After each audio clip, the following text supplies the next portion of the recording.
आपको भी देख के पता चल रहा होगा कि ये फोटो है एक फोन की।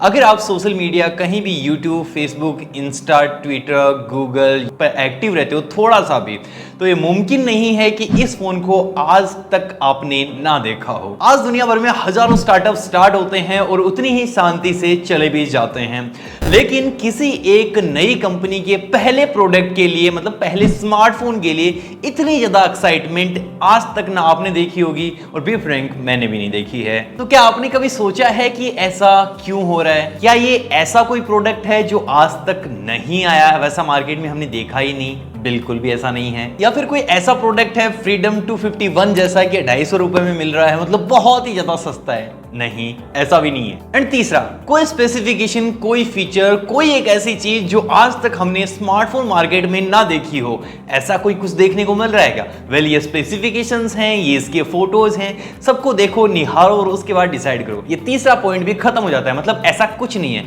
तो काल पाई क्या हमारा मामा लगता है, या फिर आप लोगों का मामा लगता है कि आप लोगों ने इतनी हाइप बना रखी है, या फिर हमने इतनी हाइप बना रखी है? वेल, इट्स नथिंग फोन 1 की जो हाइप बनी है उसके पीछे ना इसके स्पेसिफिकेशन है, ना ही इसकी और कोई चीजें हैं।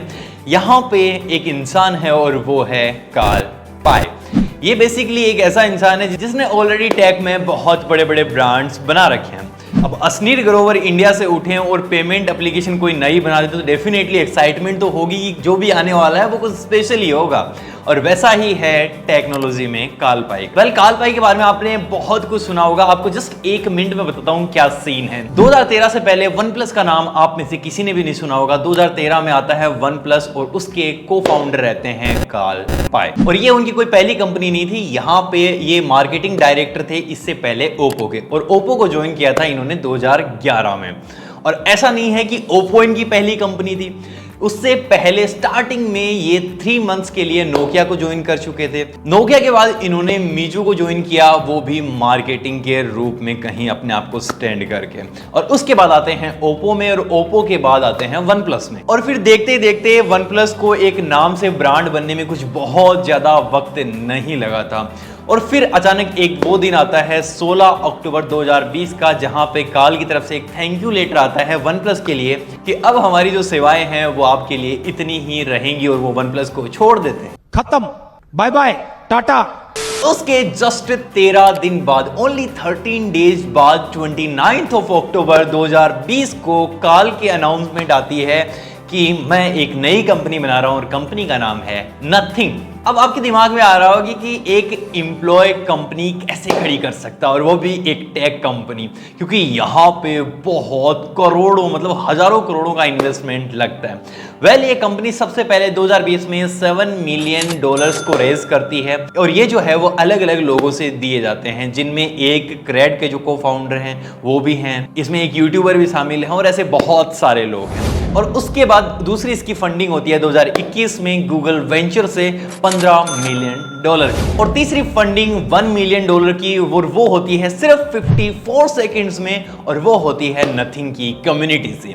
अब कम्युनिटी कितनी स्ट्रॉन्ग है आप इससे आइडिया लगा सकते हो कि महज 54 सेकंड्स में इन्होंने $1 मिलियन को रेज कर लिया, और वो भी एक ऐसी कंपनी जहां पे उनका कुछ नहीं आया। और इस 2022 में उन्होंने एक और फंडिंग ली, और वो है $70 मिलियन की।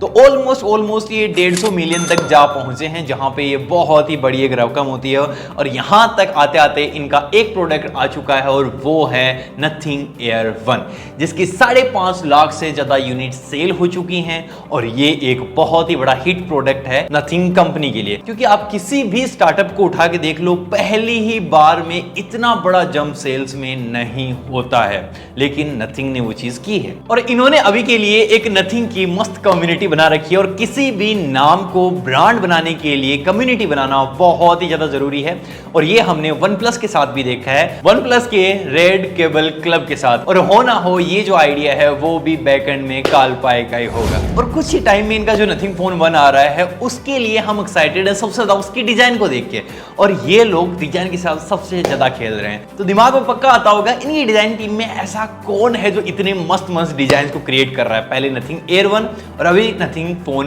1। तो इन्होंने 2021 में सबसे पहली बार स्वीडिश इलेक्ट्रॉनिक हाउस को अपना फंडिंग पार्टनर बनाया। और नथिंग एयर 1 की डिजाइन के पीछे हो ना हो ये दो इंसान हैं। और अभी एक रिसेंटली रिपोर्ट निकल के आई थी कि जो डायसन के हेड ऑफ डिजाइनर हैं उन्होंने भी नथिंग को ज्वाइन कर लिया है। तो कुल मिला के ये सारी टीम है जो काम करती है नथिंग के बैकएंड में, जो अच्छे से डिजाइन इनको बना के देते हैं और रिजल्टेंट हमको नथिंग एयर 1 और नथिंग फोन 1 जैसे प्रोडक्ट देखने को मिल रहे हैं। अब हमने कालपाई की बात कर ली, इनकी डिजाइन टीम की बात कर ली और स्टार्टिंग में मैंने आपको कहा था कि फोन में ऐसा क्या है जो हमको अभी मार्केट में नहीं देखने को मिल रहा है, तो ऐसा कुछ भी नहीं था। वेल, ये चीज गलत थी।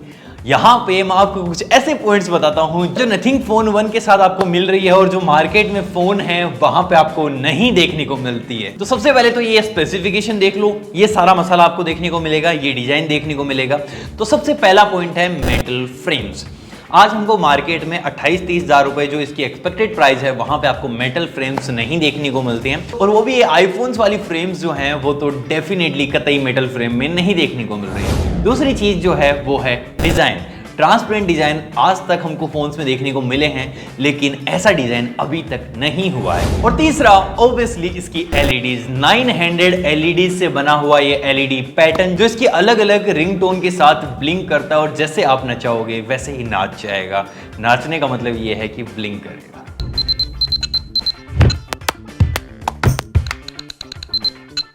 लेकिन एक चीज का ख्याल रखना कि ये एलईडीज हैं ना कि ये आरजीबी लाइट्स हैं जिनको आप अलग अलग डिस्को लाइट में कन्वर्ट नहीं कर पाओगे। सिर्फ वाइट जलती हैं तो वाइट ही जलेंगे। एंड चौथा जो पॉइंट है वो है क्लीन यूजर एक्सपीरियंस। यहाँ पे जो यूआई है वो बिल्कुल ही क्लीन आपको देखने को मिलेगा। यहाँ पे 3 इयर्स के एंड्रॉइड अपडेट्स देखने को मिलेंगे जो कालपाई ने प्रोमिस किए हैं। तो ये भी एक बड़ी चीज हो जाती है इस प्राइस रेंज में, स्पेशली जब ब्लूटूथ नहीं दिए जा रहे हो तब। और इस चीज को करना उतना ही ज्यादा डिफिकल्ट होता है क्योंकि फंडिंग सिर्फ उनको उनकी एमआरपी से ही मिलनी है और कहीं से नहीं। और उसके साथ साथ ही उनको आफ्टर सेल सर्विसिंग भी मैनेज करनी है आपको। और पांचवी चीज वायरलेस चार्जिंग। इस प्राइस रेंज में वायरलेस चार्जिंग बिल्कुल नामुमकिन है, लेकिन नथिंग ये भी कर रहा है। यहाँ पे 45 वोट की आपको वायर चार्जिंग देखने को मिलती है, 15 वोट की वायरलेस चार्जिंग है और 5 वोट की रिवर्स वायरलेस चार्जिंग भी है। मतलब जो वायरलेस टेक्नोलॉजी को हम बहुत ज्यादा एक्सपेंसिव मानते हैं वो अभी 30,000 के भी नीचे मिल जाएगी। तो देख लो कहां पे कितने पैसे लग रहे हैं। और छठी चीज जो इसमें स्पेशल है, आजकल के फोन में आपको 8 मेगापिक्सल का अल्ट्रा वाइड मिलता है, लेकिन इसमें आपको 16 मेगापिक्सल का अल्ट्रा वाइड मिल रहा है with 4K 60 FPS video recording, जो अभी के लिए बहुत ही ज्यादा मुश्किल बन चुका है। तो अब ऑलमोस्ट चीजें खत्म हो चुकी हैं। अब चलते हैं एडवर्टाइजिंग के ऊपर, जिसकी बदौलत ये सबके दिमाग में छाए हुए हैं अभी के लिए। और सबसे पहला पॉइंट है इनवाइट सिस्टम। सेम OnePlus 1 के टाइम भी यही चीज हुई थी, इन्होंने इनवाइट्स भेजे थे और उनको फोन देखने को मिला था। हो सकता है कि इस फोन के साथ आपको बाद में फ्लिपकार्ट पे नॉर्मली डिलीवरी देखने को मिले, लेकिन अभी के लिए इनवाइट सिस्टम पे काम करने वाले हैं जो सेम OnePlus 1 के टाइम भी हुआ था, और ये हाइप क्रिएट करने का सबसे मजेदार तरीका है। और दूसरा, अगर आप नथिंग के यूट्यूब चैनल पे जाके देखोगे तो जो नथिंग फोन 1 को बनाने के पीछे स्ट्रगल है वो आपको अलग अलग वीडियोस में देखने को मिलेंगे। सेम स्ट्रेटजी OnePlus के नोड के टाइम भी हुई थी, क्योंकि उस वक्त भी कालपाई ही काम कर रहे थे बैकएंड में। क्या क्या प्रॉब्लम्स आ रही हैं वो सारी एक वीडियो में आपको दिखाई गई थी, और यहाँ भी सेम चीज हो रही है, मतलब सेम पैटर्न फॉलो किया जा रहा है एडवर्टाइजिंग। और तीसरा, जहां पे हम सिर्फ काल की बात कर रहे हैं, इसके पीछे कालपाई ही नहीं, हर एक वो नथिंग की टीम है जिन्होंने फोन के लॉन्च होने के महीनों पहले ही इतना बज क्रिएट कर दिया है कि हर कोई जानना चाहता है कि इस फोन में ऐसा क्या खास होने वाला है, और वो भी उस कंपनी से जो बिल्कुल नई है, जिसके आज तक एक महज TWS आए हैं। कई नई कंपनियां आती हैं 50-100 प्रोडक्ट तक लॉन्च कर देती हैं, लेकिन लोगों के कानों तक पता नहीं चलता कि भाई ये एग्जिस्ट भी करते हैं क्या। लेकिन नथिंग ने वो चीज की है अपनी एडवर्टाइजिंग के थ्रू। तो ये सारी चीजें हैं जो नथिंग फोन 1 और नथिंग ब्रांड को एक एज ए स्पेशल ब्रांड खड़ा करती हैं, और डेफिनेटली ये मुझे लगता है कि काफी ज्यादा सक्सेस होगा एज लाइक नथिंग एयर 1। तो यही थी कहानी नथिंग फोन 1 की, नथिंग एज ए ब्रांड की। तो आई होप आपको चीजें पसंद आई होंगी, और अभी भी अगर मुझसे कोई चीज छूटी है तो आप कमेंट बॉक्स में लिख सकते हो, आपको इमीडिएटली आंसर देखने को मिल जाएंगे। और रिव्यू और अनबॉक्सिंग बहुत जल्दी आने वाला है, उसके लिए मेक श्योर सब्सक्राइब कर लो और बेल आइकन को भी साथ में प्रेस कर लो। तो हम मिलेंगे अगले वाले वीडियो में, तब तक के लिए